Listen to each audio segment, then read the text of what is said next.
Before we get into today's episode, I just want to remind everyone, SBA Today is now available on podcast streaming services. Catch up on all the latest news in the world of SBA with our beloved co-hosts Tanya Mazurik and Paul Long. I love the show because I always learn a valuable lesson listening to their real-life stories, and the way they deliver it and tie it back to what we do makes the show really entertaining and really fun to watch. Critics are calling it Regis and Kelly meets SBA Connect. Check it out today, and don't forget to subscribe to SBA Today. Welcome to the final episode of this season of The Art of SBA Lending and our final installment of the Nashville series. Of course, we had to finish the season off with a bang, so we invited a fellow content creator to the show, Kyel Sletten, president of SBA Advisors and founder of the content series I Am SBA. Now, I'm going to be honest with you guys. This was an unplanned interview. I found Kyel in the lobby about an hour before we taped this, and he agreed to do it off the cuff because we're content creators, and that's what we do. If you don't know Kyel, he's an advisor to banks wanting to start and grow their SBA departments, as well as a recruiter in the space. So he has a really unique perspective when it comes to the SBA industry. We talk about how to retain talent. We cover compensation, how to structure an SBA department and set it up for success, the rise of SBA small loan departments, and more. I hope you enjoy this impromptu interview, and I'd be curious to hear what you think about it, or if you even notice there's a difference. So without further ado, let's get on with the show.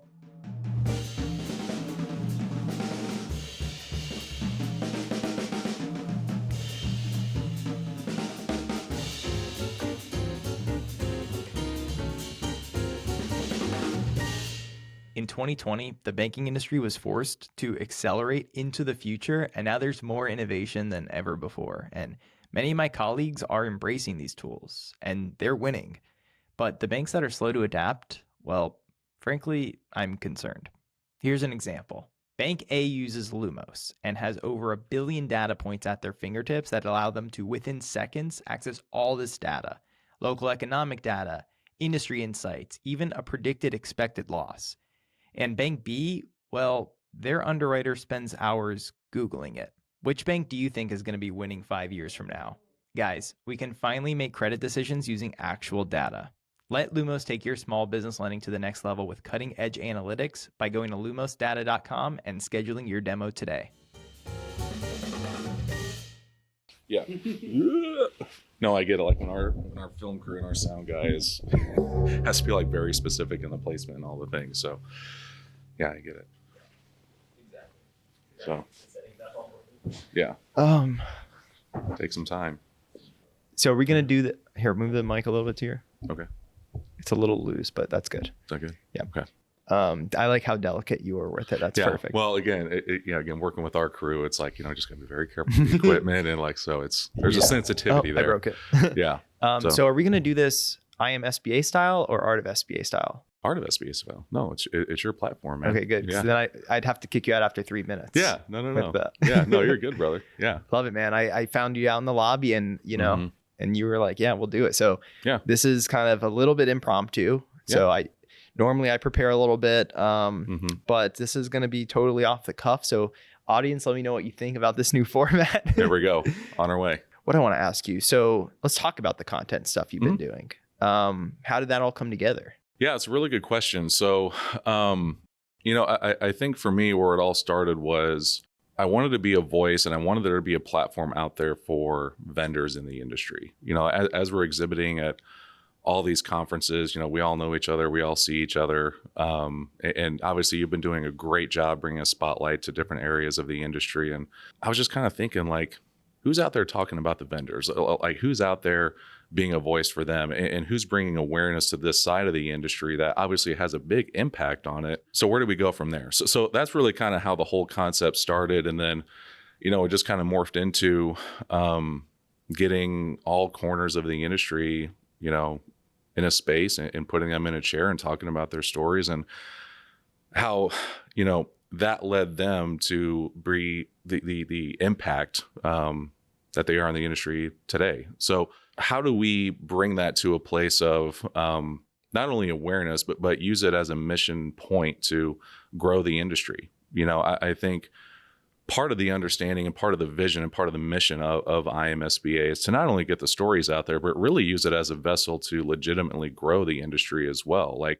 if there's somebody in law school, for example, that doesn't know the first thing about SBA lending, but they want to know, or maybe they want to know more about how that area of the industry works. Great. Let's get, people like Mitch and people like Ethan in the chair and start developing and start listening to their stories about, SBA wasn't even on their radar, but they fell into it and they fell in love with it. Okay, great. Now maybe that lawyer, that person who's in law school might have a vision, now might develop a passion for SBA lending. So in that area, we just kind of help to do our part and bring awareness and growth to the industry. So that's kind of how it all started. And that's kind of where it is right now. Well, it's a great idea, and it's it's an original concept, which I really like. No one was doing that. And when you're doing content, you kind of have to have a start with a concept. It's hard to just sit down and just talk, because who wants to listen? There's so much out there right now. Right. So that was something that hasn't been done. You guys are doing a great job with it. The production, you already, you started really high with the production. There's very limited room to go up from there when you started. Yeah. I went the other way.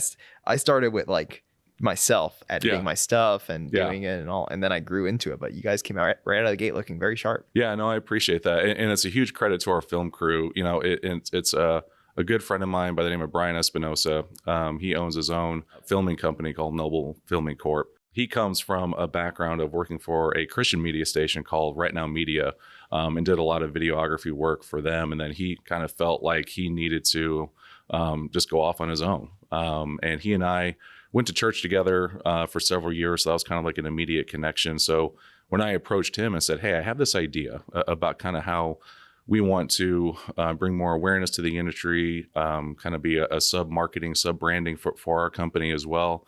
And he fell in love with it. And really a lot of the credit is to him on the style and the vibe and kind of the environment that it brings. So a huge credit to him. He does a tremendous job with it. And I kind of told myself in the beginning, like, okay, if we're going to do this, we're going to do this. We're going to kind of bring it out of the gate, kind of swing in and going with really high production quality, really high production value, to make sure that it grabs the attention of the industry and of the audience that we're trying to serve and bring awareness to. So, it's been really encouraging. We've gotten some obviously great feedback.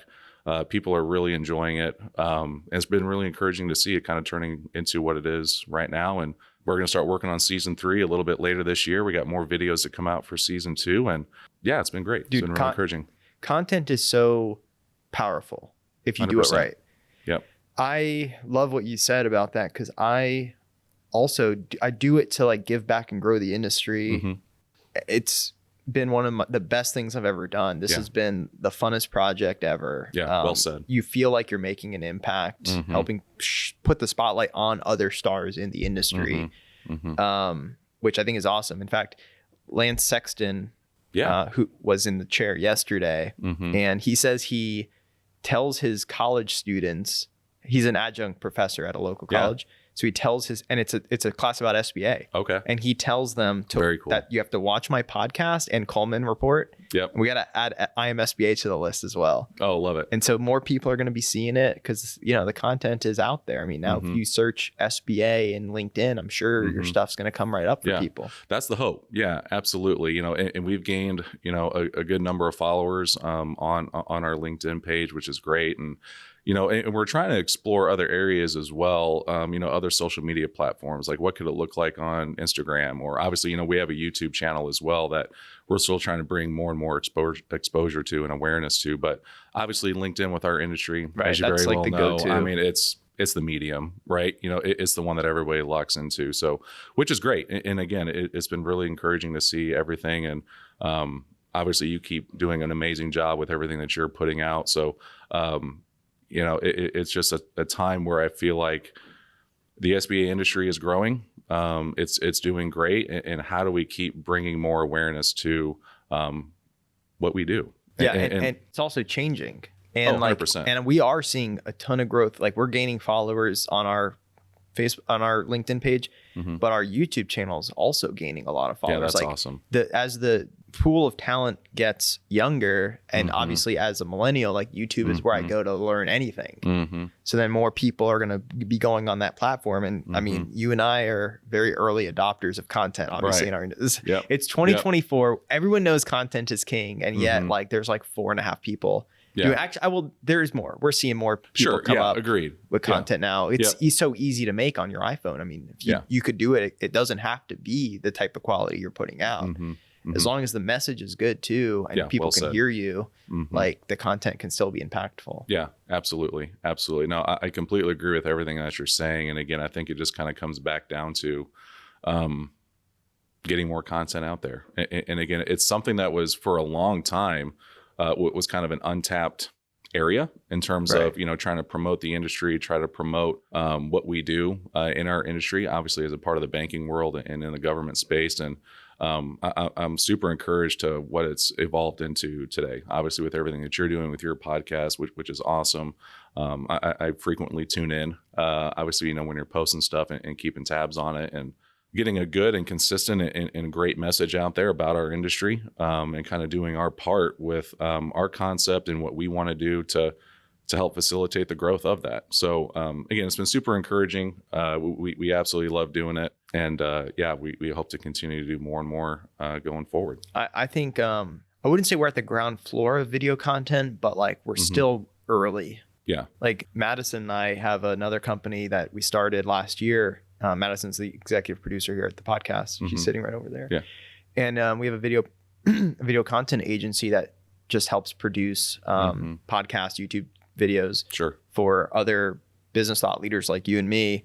But it could be in any industry, you name it. But like we just saw the opportunity there because like everyone's gonna eventually do it. That's just where it's going. We're like slow to adapt in our industry.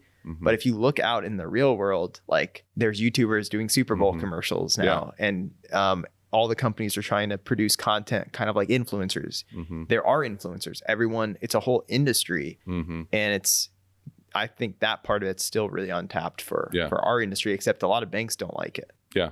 Would you recommend a BDO to do content? Because my struggle is there's a lot of banks that don't want you to put out content. Yeah.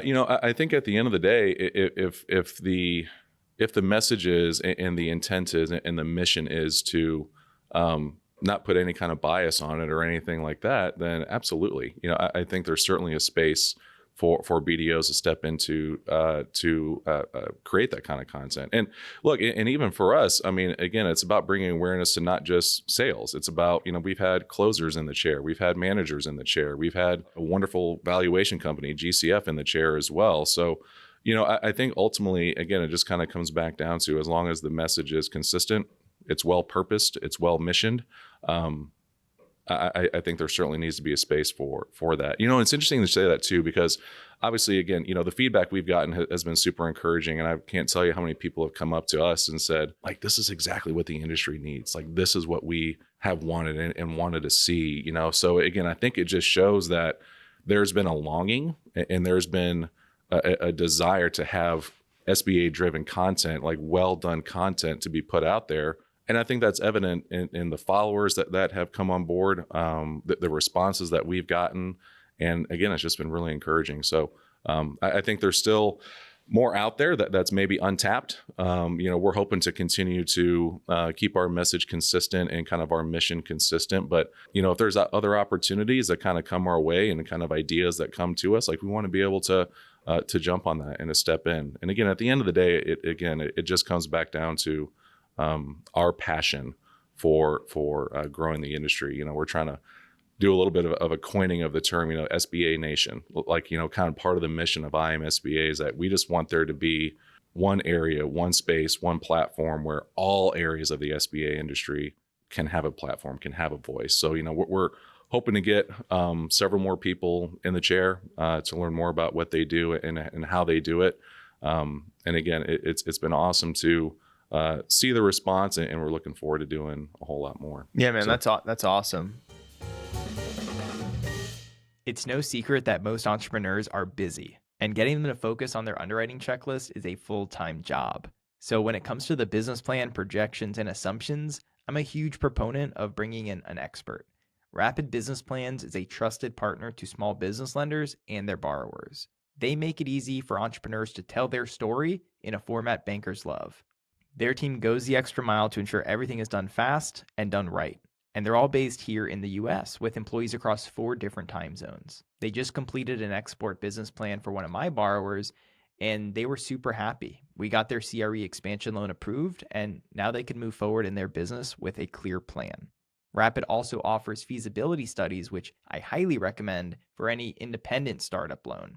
So go to rapidbusinessplans.com for more information and set up your Get Acquainted call today. I'll leave a link in the show notes below.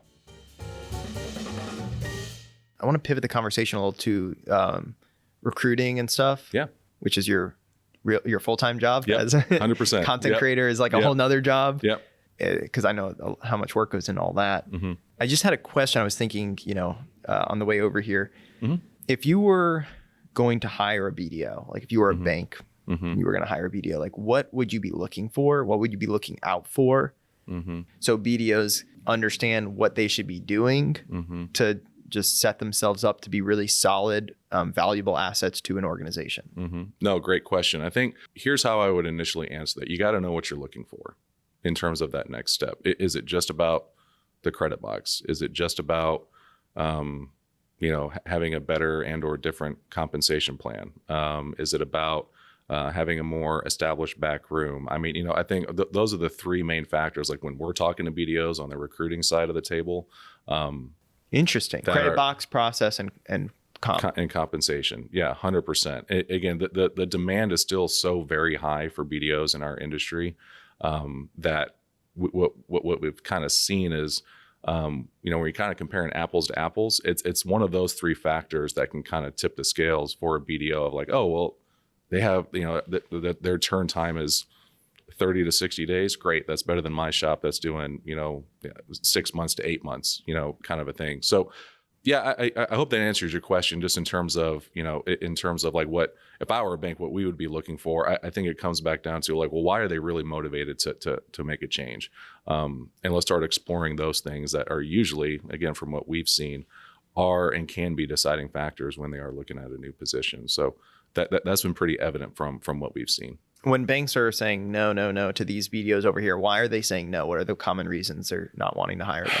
Yeah, I don't think there's one consistent answer there. We've seen, banks or hiring managers kind of turn away from BDOs because, unfortunately, maybe they have, too many jobs in a short enough amount of time.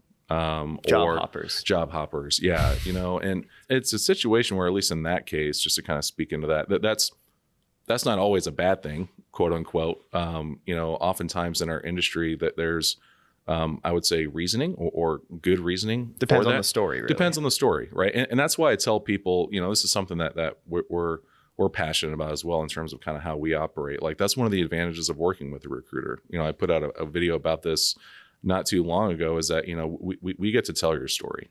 Right. We get to explain how that looks. We're not going to, or you're not going to put in an online application. It's going to kind of get lost in the shuffle. Because at the end of the day, you've got about 20 to 30 seconds of a hiring manager's attention to kind of look at that resume to kind of make or break, okay, yeah, I do want to interview them or I don't want to interview them. So when we are presenting candidates, again, we're in a very fortunate position where we get to kind of bring light to that, if that needs to be the case. And again, help a candidate elevate their search. Why do banks have to pay BDO so much money? I think, again, it kind of comes back down to just with where we are in the market and with where we are in the industry. The market forces at work. 100%. Because if it's there and because I was talking about this the other day, because I would do my, are we being recorded? I was going to say I would do my job for half, but don't let my bosses see. Yeah, it. sure. Yeah. No, I'm just kidding. But in general, that's actually a true statement, but it's, but I wouldn't, because I know the market is such. Mm-hmm. And so I just think it's a little bit, kind of just, we're in such a unique industry where it's so small and it is what it is. It's really hard to change it once it's already been established. Mm-hmm. I completely agree. Because BDOs are getting to new levels, I feel like, that were never even possible before, but because they can sit at home all day and do 10 client meetings at Zoom instead of driving from place to place. Yet the compensation model is the same as 20 years ago, isn't it? Well, I think, again, that's kind of one of the things that has been shifting quite a bit, to be honest with you, especially when we came out of everything that we did with COVID and PPP. Market trends for compensation, and not just for BDOs, but closers, operations, credit. We saw a pretty big uptick, in terms of not only just a base salary, but also percentages of a bonus plan and frequency of payouts on commissions, speaking more for BDOs. Those are even kind of the smaller nuances, if you will, on what BDOs are looking for in terms of when they are diving into compensation plan. It's okay, what's the base, what's the commission, how many bips, how many, is it tiered, is it when are they paying out commissions, is it yearly, is it monthly, is it quarterly, kind of fill in the blank. So are BDOs getting paid more? Yes, I would say so. We've seen those, at least from a base salary standpoint, that kind of level out a little bit. Again, that's just why it's so competitive. And I think that's why department managers are maybe seeing the need to, kind of sometimes reevaluate their compensation plans. So that way they are staying competitive in the market. So, at the end of the day, the BDOs are the ones that get the deals in the door. So there's incredible value there. And, those compensation plans certainly do reflect that in a lot of ways. Do you think it's going to sustain long-term like this? I think since there has been a leveling out over the last, again, just from what we've seen over the last, I would say, call it 12 to 18 months, I think we're in a place now where it's pretty market standard right now that the dust is kind of settling a little bit. So I do think it's sustainable because at the end of the day, again, even in times of, maybe like an economic downturn or anything like that, SBA is still going to be SBA. It's still going to be there. And I know you've spoken to that, in the past as well. So, I think there's going to be a time where over the next probably year or two, maybe 3, that these compensation plans are going to stay pretty consistent. Yeah, I don't see it. I think if anyone watching this who's a BDO today, I think you're safe. Yeah, no, 100%. For the rest of your career, even for the next 20 years, I'm sure there's still going to be places where you're going to have this type of compensation model.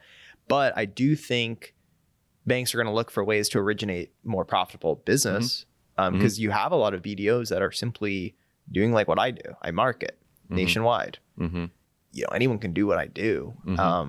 You can post on LinkedIn. You can have a podcast for your institution. You can drive inbound traffic easier than ever. You don't need a BDO to go into the Dallas market, because most BDOs in Dallas are nationwide BDOs anyway. Right. That's just it. But if you were going to set up like let's say a BDO list job or a BDO list shop, or like have a portion of the production coming from non-traditional BDOs, like how would a bank set that up? I think under that umbrella and under that context, it has to be a situation where they need to be confident in that process, if that's really the direction that they want to go. And I don't know if it necessarily be a bad model, but I think it really kind of depends if that's what they want to do, then that's what they want to do. We always encourage people outside of BDOs, in the times that we do consulting for bank and non-bank lenders that want to get into the space. Like, most BDOs want to know and understand that they have a really solid backroom. So that we always try to encourage those types of departments that are building out teams. It really starts at the top. You got to have some sort of C-level credit person on board with doing SBA. Not only on board, but they know what they're doing with SBA. So that way that trickles down to understanding what credit boxes look like. That way that can be translated down to the type of underwriter that you need, the type of closer that you need. Okay, now I can go get a BDO that's going to be doing some production. So, we always try and encourage folks that are getting into the space to try and find some underwriters first, and then bring the BDOs in addition to that. So that's a little bit of a tangent from your original question, but I hope that kind of just fills in some of the gaps. What happens if a bank doesn't do it that way? There's sometimes some struggles there, but it's certainly not something that can be like a make or break, if you will. Some banks and some department managers are more so the mindset that, we got to get BDOs in the door so that way I can get volume going, so that way I can pay for an underwriter, kind of a thing. And again, that's not a bad model. I don't agree with it. If you're going to do SBA and you expect to just be profitable day one and forever, like that's unrealistic to me. Like Because at the end of the day, this is a commodity that we're selling 100%. and the process is the differentiator. Yep. And if you're going to potentially bottleneck your process because by the time you get the deals and you need to then go lay out the tracks, you got a 90-day period where your house is on fire. Yes. Because you got to hire, you got to find, you got to onboard, you got to train, and then they're ready. Meanwhile, there's a bunch of deals piling up back here.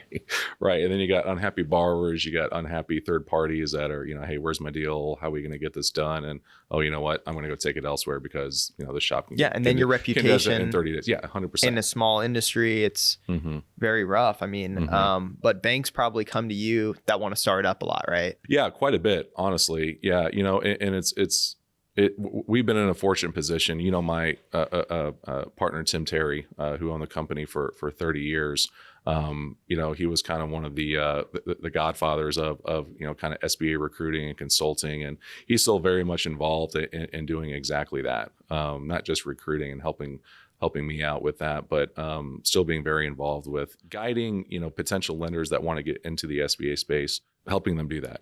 He helps them write credit policy, loan procedure, gives them kind of an org build out chart on what he has found to be and what we have found to be successful ways to go about building SBA departments.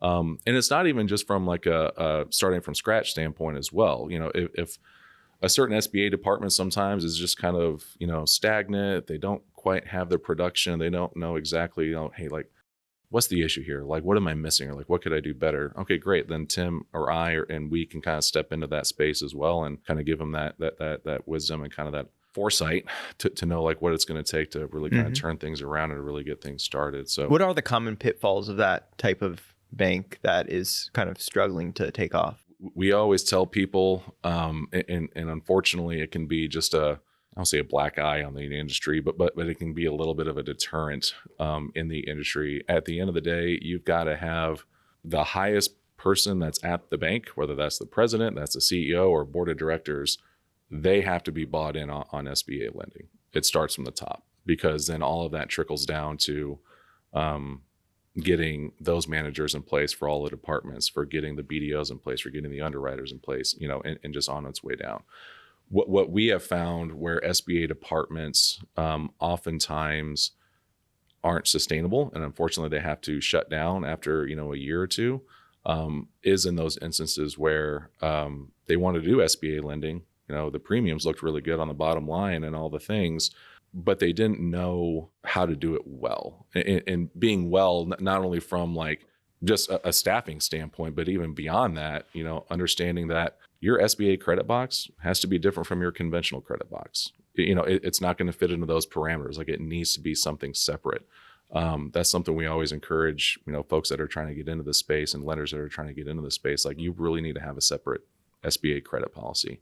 But you're not going to get that if the highest person in the organization who ultimately makes all of those decisions doesn't know that, doesn't realize that. So, it's those types of things that we see, unfortunately, that can stunt the growth of departments, or unfortunately, sometimes they just have to shut down over a year or two because everything looked good on the outside, but man, like when they got their hands in it, when they started getting their hands around it, it isn't what they thought. Well, it's so competitive. Yeah. Everyone has a credit box. All of them are different, but in my head, there's like lenders that have the more aggressive credit boxes, and their pricing is going to reflect that. Yeah. And that's probably the pricing that the bank wants to do, but maybe with a more conservative credit box. But the market's not going to accept, C pricing on A paper. And then there's some people in the middle that are probably in that 50, 75 million annual production that have pretty decent credit boxes. It's not the most aggressive. It's not the most conservative. Their pricing is probably average. They're kind of just there in the middle, maybe, but which is fine. I mean, a lot of those shops probably want to be exactly where they're at. Yep. But do banks ever look at what, if you explain what an SBA credit looks like, and it may not have collateral, there may be a bankruptcy, 10 years ago, or, it might be projection based. Do they look at you funny and they're like, well, yeah, we would never do that. Yeah. But again, it kind of comes back down to sometimes they don't know what they don't know, and you do your best to educate and to impart that type of wisdom and that type of knowledge with what they really do need to know if they want to do SBA lending well. So, I think at the end of the day that's the main thing. And again, it kind of comes back down to, in a lot of ways, content driven, awareness and messages. Like, hopefully all this stuff kind of also plays its part in getting those types of decision makers understanding of like, hey, this is not only a great industry, it can be a great program for your bank, but they're also getting nuggets of wisdom on what it takes to do it right and to do it well, and the type of people that you need in your departments in order to do it right and to do it well. So I think, to kind of bring it back to that, I think that's another purpose of like why we do IMSBA, is to hopefully get those people and kind of those decision makers as well, understanding and knowledgeable. And if you get enough people saying it, like, we're not making this up. Like, right. It really does take this. It really does take this understanding, this kind of foresight in order to do it well. So, if hopefully we can maybe get to a point where we kind of just get all people across the country that want to do SBA lending, like get those C-level people in a room and be like, okay, like, this is the consistent message. This is really what it takes. Like, you're not weird for thinking about it that way, or, we're not making the stuff up over here. Like, it really does take that type of intentionality, when you are trying to get an SBA program up and going. And, it's really encouraging to see when those types of decision makers finally kind of have that, like, aha, like kind of like that light bulb moment of like, okay, I get it. Like, the credit policy does need to be different, or our compensation plans for a BDO does need to be different, because that's the big one, really, in a lot of ways, when it comes down to compensation plans and attracting the right BDOs, you do have to pay them differently. And the commissions do need to look different. Meaning that a lot of them are going to make more than you, Mr. President of the bank. Well, if you get that uncapped commission tier, yeah, absolutely. And sometimes that can be a little bit of a wake up call. And then they got to go back to their boss and be like, hey, I got to pay my guy this. Can I get a little bit of it?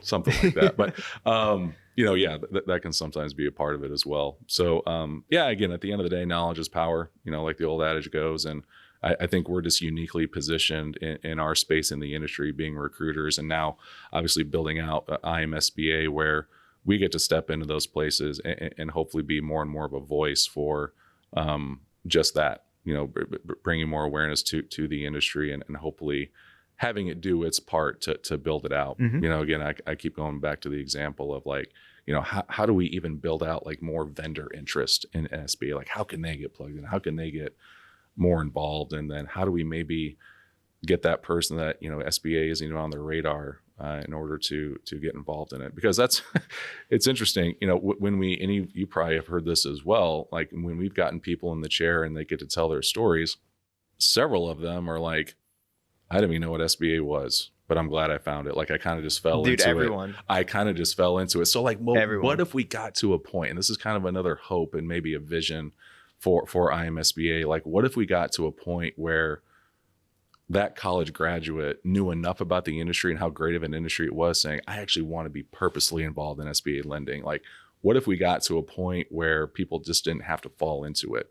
It's great that they have. Obviously, they've been huge contributors, and those people are great with, obviously with what they, bring to the industry and how they impact it. But like, part of my hope too is like, man, like what if we just got to a point where like SBA people knew, like coming out of college, like SBA is cool. Yeah, like private SBA equity. Is awesome, like 100%. Everyone knows investment banking. Right. But SBA is better than that stuff. Yeah. More fun. Yeah. It really can be. Yeah, exactly. So again, let's be a voice. Let's keep getting we got to get on TikTok. Yeah. Well, it's interesting you say that. So one of the guys that I was working with as we were kind of building out this concept, he was like, you got to obviously do it on LinkedIn. You got to try to get something with Instagram going. And I'm not on any social media outside of LinkedIn, but he was telling me like TikTok is becoming, or is already like basically like the number one search engine for like just content and like educational whatever, like baking or sewing or whatever. So again, that was kind of out of my depth in terms of knowing what TikTok is and how it. We need to get on TikTok. Yeah, if you're not, explore it. We haven't even explored it enough. There's so much to do. It's just so 100%. It's like another thing. Right. And we're anyway. I don't want to bore everyone with the.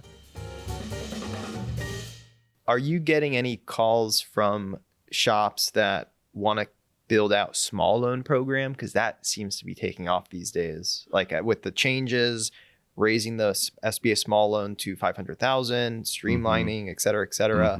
Premiums are now higher for those small loans. I can see why a lot of banks might be now interested in finally actually doing a lot of small loans, where in the past it's been like almost like, oh, why am I going to do all that work for a small loan? Yeah, no, it's a great question. And what we've kind of seen as a little bit of a trend is more and more banks being willing and open to doing those smaller loans. What we have seen, at least in terms of the market, one of the market trends, I would say just over the last 18 months, SBA, loan units have been increasing, but the total volume necessarily hasn't, i.e. We're going to be open to doing more $200,000 loans, $300,000 loans. We'll do 10 of those, to try and get our production up and to try and get it to a really great place. Because, again, it's not for everybody, but it's something that we have seen when we talk to sales managers and BDOs and the like, where our units are up, but our average loan size is really kind of more so like in that 350 to 500K type area. And, a lot of them aren't getting those 1.5, 2.5, $3.5 million deals like they used to.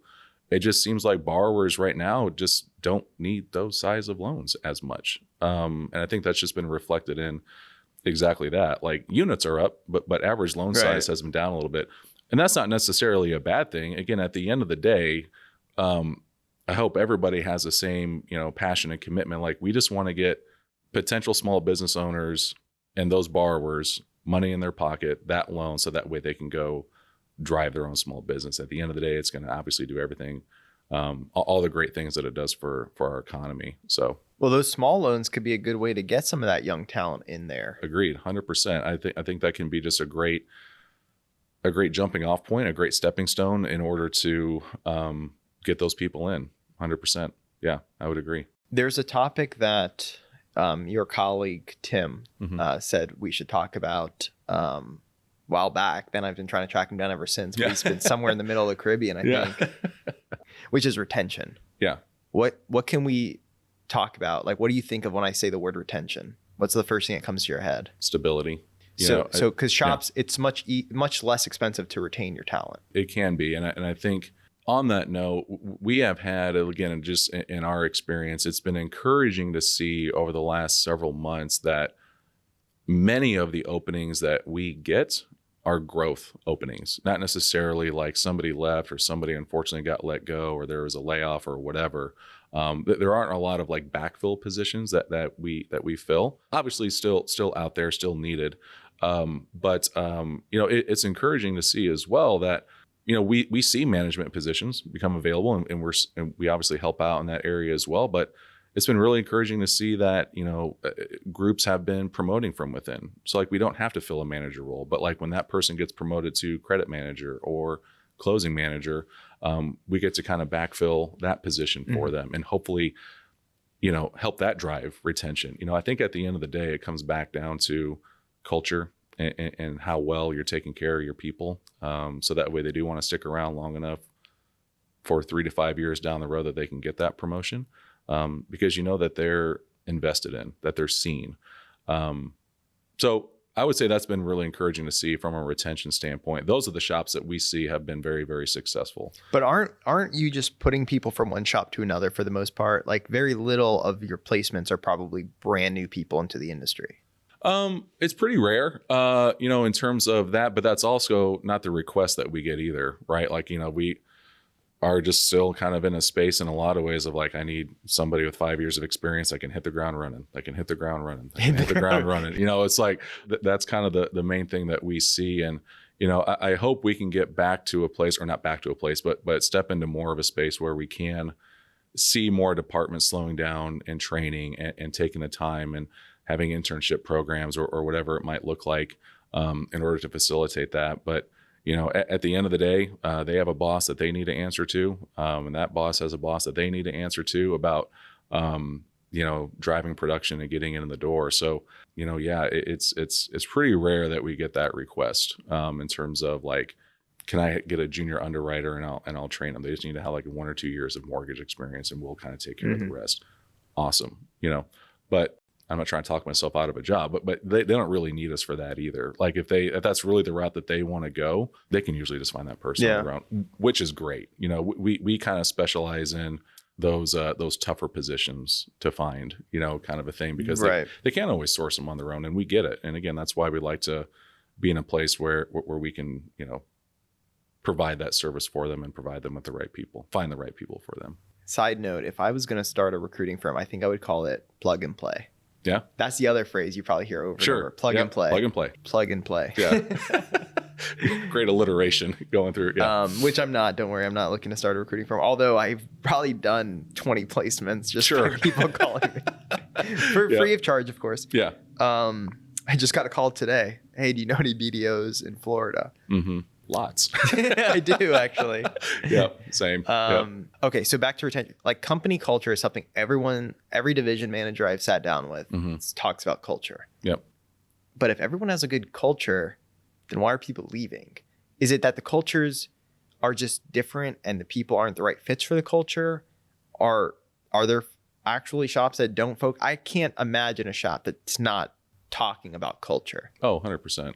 It's just maybe not the right fit for the person. Like, what even is culture? Like, how do you define it? Like, what are the different actual things that these department heads are doing to drive culture in their organization? Yeah, no, it's a great question. I think consistent things that we hear and see when it comes to culture and establishing a good culture and keeping that good culture within a group is, again, I think it just kind of goes back down to having that intentional relationship with your peers and also your bosses as well. They got to make sure that they feel seen and valued, and given those occasional high fives on, hey, great job getting that loan closed inside of 30 days. Awesome.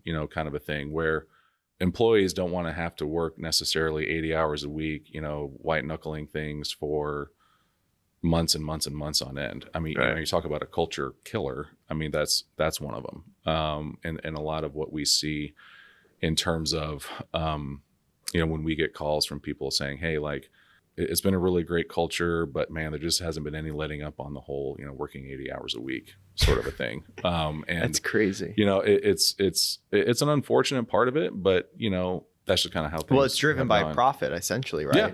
Yeah, it really is. It's just they don't want to add more P&L expense. Yeah, it's the bottom line at the end of the day.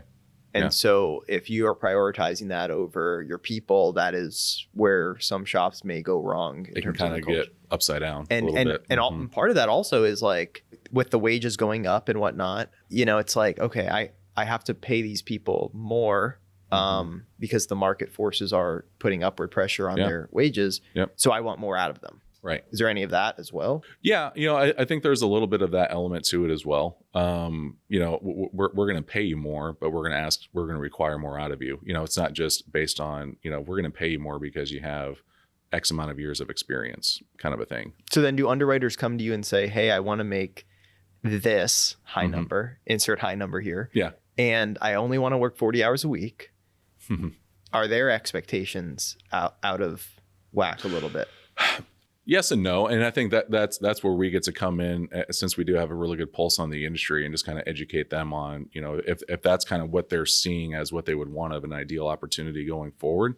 We have to say, hey, that's understandable, but let's look at it from this point of view as well. You can get paid X high number and only work 40 hours a week, but also what's going to drive that decision? Are you going to want to still keep working fully remote? Are you open to a hybrid position? This is another thing we've been seeing in the industry as well. There's kind of been a slow trickle and a slow kind of swinging back of the pendulum of people and hiring managers, department managers requiring people to come back into the office. It's not as prevalent as people still and departments still having everybody work remote, but there's been a little bit of a swing in that. So that's something that obviously comes into the deciding factor, the decision-making factor as well, for Joe Smith underwriter or, Jane Smith closer, kind of a thing with that. So, I think at the end of the day, work-life balance, that's another one. Plug and play, right. Hit the ground running, work-life balance. They want to know that that's going to be something that is at the forefront and kind of at the baseline of that culture. Is it possible? Does this exist for a shop to pay BDOs the market rates, pay underwriters and closers the market rates, and just be a profitable division for the bank. I mean, is it that the numbers aren't adding up and so people have to do more to make it work for the bank? Or like, I just don't know what the missing piece is. Why some shops are getting it wrong. It's a really great observation, and I wish I had a yes answer for you, you know, kind of a thing. But there really just isn't a consistent answer, honestly, just in kind of what we've seen and what we've heard and kind of what we've had experience with, just especially recently. So, you know, you hope at the end of the day, you have from our side of the table in our chair, that the majority of the openings that you have are growth positions. I think that just speaks well to things we've talked about: culture, growth, taking care of their people, and ultimately growing the industry. And you hope not to have too many backfill positions. Obviously, they're necessary, but at the end of the day, you hope that you have more of those growth positions to help out banks and departments with their overall growth and hopefully success of the SBA team. So yeah, because you know, in the world of businesses, any business, you name it, wages have been going up across the board in many industries. Yeah. But those business owners can raise their prices to readjust their margin and maintain a margin. In the SBA world, it's largely driven off the secondary market, which banks 100%. Has no control over. They can't raise their prices. So that is, maybe we just hit on something. I don't know. To be continued for another episode, maybe. Sure. Yeah. But like, I'm just looking at the industry right now, and I'm like, why are such shakeups? And there's been departments that have closed. Yeah. There's been big ones. Cuts. They're some big news. Yeah. Yeah. And you would think now is the time to be running to SBA, right? For liquidity reasons. Sure. For fee income reasons. It's such an attractive program. So why do you think some of those shops have shut the doors on SBA? Another great question. I think maybe part of it is they got burnt out on it, and maybe they just, you know, they absorbed too much risk with their portfolio and they just needed to be rid of it, you know, potentially. Or, like too high of defaults, you mean? Yeah, correct. Yeah, exactly. So, and again, that's one of those things that you hope is a part of their decision-making process if they want to get into SBA and if they want to have a sustainable SBA group as well. You know, there is going to be more risk exposure inherently. That's one of the reasons why the SBA programs exist, kind of. So, you know, I think, again, there isn't one consistent answer, unfortunately, on why, you know, shops do end up closing down or they have to lay people off or whatnot. I think sometimes it is they just kind of don't want to do it anymore and they don't see the advantage of doing it anymore. So we can kind of, you know, disband and I guess it just is normal for the market. It's just over time, shops come in, shops go. Right. Just how it goes. Right. Yeah. No, you're exactly right. When you look back at all the placements you've done, is there one that sticks out as like something that is like just really struck home with you, like a memory or just like something that was really cool that you did in terms of a placement? Yeah, no, it's a really good question. You know, one that's sticking out at least somewhat recently. I've been working with a bank that has been experiencing tremendous growth with their department as they've kind of gone more and more nationwide. And I got an underwriter a job at this bank. And she just super delightful. She knew exactly what she was looking for with a new opportunity, and felt like she was just kind of stuck with where she currently was. And I was able to get a hold of her and kind of tell her a little bit more about the bank. And she just, yes, that's exactly what I'm looking for. And I was able to get her a significant pay increase as well, as she was also trying to build out her family, you know, back home. And it was just really, really encouraging, and it really kind of touched my heart, if you will. To see her get that job and just express her gratitude and express her thankfulness to me in terms of getting her that right opportunity. So at the end of the day, that's really kind of what drives me, and it kind of drives what we do is if we can make that type of mark and impact on somebody, just as they are elevating their careers, and we get to step into that space and help them with that. I mean, that's awesome. It really, really is. And those are the stories, and those are the types of people and the types of situations that, kind of keep you going ultimately. It's like listening to a BDO who was able to get that business owner that line of credit that they needed so that way they can continue to grow their company or to establish their company. Like, we get to hear stories as well when we're talking to BDOs and even closers too, they get that type of response from their borrower, and it fuels them and it fires them up. And again, kind of bring it back to it, those are the types of stories that we love to hear, and was kind of a driving principle of doing IMSBA as well. I mean, it's called SBA. We're in the SBA industry, but like so many others as well, it's completely relationship driven, really. And relationships are what are sustainable and what can make the biggest impact. So given that, how do we get stories and real life instances of our great industry out there to the eyes and ears of the outside world, if you will, and even, those who are currently internal with it. So again, it's always encouraging to hear and to see that those types of stories and people that we get to help out as we get to elevate their career. And take them to the next space. So I mean, that's probably a good place to end it. Do you want to do your sign off? Isn't there a thing that they all say? Yeah. Yeah. Wait, look into the camera. Yeah. I am Kyel Sletten, and I am SBA. I love it. There it is. Cool, man. Yeah. That was awesome. Thank you so much for joining us. Appreciate it. Thank you for having me on. This is great. All right, that's it for this week. Don't forget to subscribe to the podcast so you never miss an episode of The Art of SBA Lending. And if you have any feedback or suggestions, email me at ray@artofsba.com. Until next time, ta-ta.